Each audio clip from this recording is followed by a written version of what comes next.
enfim, até para que a sociedade possa discernir entre as várias possibilidades de desenvolvimento da sociedade brasileira, isso exige que a máquina pública receba comandos bastante definidos, mantenha a estabilidade do que está dando certo, compreenda as reorientações, né, que são propostas, consiga executá-las e a sociedade possa, a partir daí, se posicionar em relação ao que ela espera da atuação do Estado, inclusive do ponto de vista do alinhamento das forças sociais em proveito de um alinhamento que conduza à direção que ela almeja. Então, nós temos aí um nó a resolver, e isso se torna muito mais complexo se nós levarmos em conta que o nosso sistema é federativo. Porque, tampouco, suponha, aqui, por hipótese, eu realmente acho isso um pouco, eu acho que a máquina do MEC, por exemplo, é uma máquina que se modernizou muito no último período. Nós temos carreira, nós temos valorização dos servidores do MEC, nós temos estruturas suficientemente densas do ponto de vista técnico para dar seguimento às determinações que são tomadas pela direção do Ministério. Então, hoje, um FNDE é um patrimônio do país, o INEP, a CAPES, né, são patrimônios, né, no sentido de conquista, de ser uma conquista administrativa e que consegue receber comandos das secretarias de educação básica, superior, tecnológica, e conseguem seguir, conseguem dar consequência a esses comandos. Então, nós temos hoje uma estrutura. Acontece o seguinte, está aqui o professor Eliezer, que enfrenta isso dioturnamente. Nós não temos lá, no governo federal, uma rede de educação básica. Nós dependemos de estruturas, no plano estadual e no plano federal, que deem consequência ao que está sendo decidido lá em cima.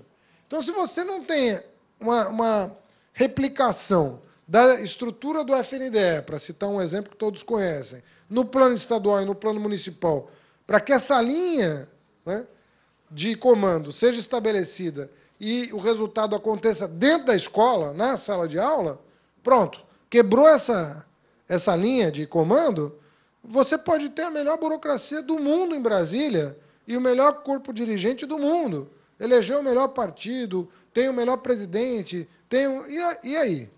Vai acontecer o quê? Se você não tiver essa linha que um Estado federativo exige. Então, nós não podemos também pensar essa questão só no plano federal, né? A bem da verdade, é preciso dizer o seguinte, não é imprescindível que, para que essa linha de comando funcione adequadamente, você precisa ter o mesmo partido ou partidos da mesma base de sustentação no município, no Estado e na União. Não é verdade. Tanto é que nós advogamos a tese de que é absolutamente possível e necessário um governo republicano no país, que eu entendo que o governo Lula é.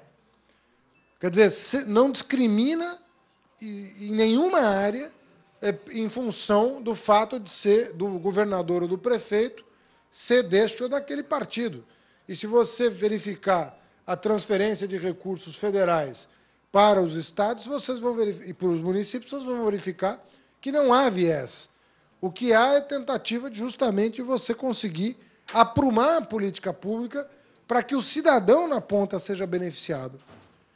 Então, o drama brasileiro, no que diz respeito à política e à burocracia, ele é triplicado pelo fato de que nós temos entes federados, os municípios são entes federados autônomos, os estados são entes federados autônomos, e nós temos o governo central, o governo da União. Então, essas disfuncionalidades a que eu me referi, elas se rebatem, né, nos 3 níveis da federação, o que torna o desafio ainda mais complexo. Resumindo, então, em função do tempo, eu diria isso. Eu diria que, se nós quisermos modernizar as condições de gestão da máquina pública, nós deveríamos continuar uma política de valorização do servidor, e eu acho que, na comparação com os servidores do Legislativo, do Judiciário, do Ministério Público, os profissionais de nível superior do Executivo, eu nem almejo que cheguem àquele patamar, que é até irreal, né? Do ponto de vista até irreal. Mas os profissionais de nível superior do Executivo realmente estão numa situação difícil.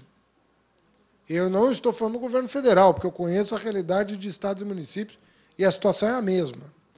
Se nós não preenchermos, né, esses cargos com servidores estatutários, estáveis, e que façam do serviço público a causa da sua vida e recebam, em contrapartida, uma remuneração digna e condizente com as responsabilidades que ele assume, e, de outro lado, sem garantir que a esfera da política vai estar minimamente, né, isolada da contaminação do financiamento privado, que tantas disfuncionalidades acaba acarretando na própria máquina pública por pressão, né,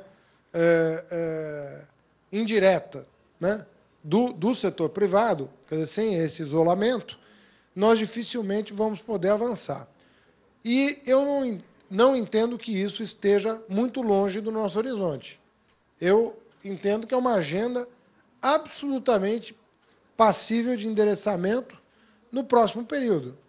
Não estou falando aqui de uma utopia, estou falando de algo concreto que pode ser realizado até como desdobramento daquilo que já foi feito, né, neste governo, no plano federal, mas que talvez seja incontornável no próximo governo. Quer dizer, a continuação do debate sobre reforma do Estado e a continuação do debate sobre reforma política no país. Eu acho que essas duas agendas são imprescindíveis, né? Nós vamos chegar rapidamente num esgotamento, porque nós crescemos, né? Eu vejo pelo Ministério da Educação, nosso orçamento mais do que duplicou, né? Com o fim da ADRU, salário e educação, nosso orçamento mais do que duplicou, nossas responsabilidades aumentaram enormemente, né? No plano da regulação, no plano da supervisão, no plano da execução, no plano, né, em todos os sentidos, e eu vejo que esse é um gargalo que está colocado e que precisa ser resolvido para que não só o MEC, mas todos os ministérios, sobretudo os mais robustos, que têm políticas públicas muito pesadas sobre sua responsabilidade, que eles possam se desenvolver como puderam se desenvolver até aqui, né, nesses 7 anos de governo Lula. Acho que os ministérios ganharam corpo. Eu vejo os da área social que eu acompanho mais, MDS, Ministério da Saúde, Ministério da Educação, são ministérios com outro orçamento, com outra estrutura, com outra condição, mas nós precisamos antever dificuldades até para que elas não se imponham e não passem a ser restrições a um projeto político de transformação da realidade brasileira, que vem animando e motivando os brasileiros, né, que manifestam sempre que podem uma aprovação às medidas que vêm sendo tomadas, mas nós temos que nos antecipar para que isso não vire um gargalo intransponível na continuidade de um projeto político exitoso no sentido da construção de uma sociedade mais justa, né, e equitativa no nosso país. Obrigado.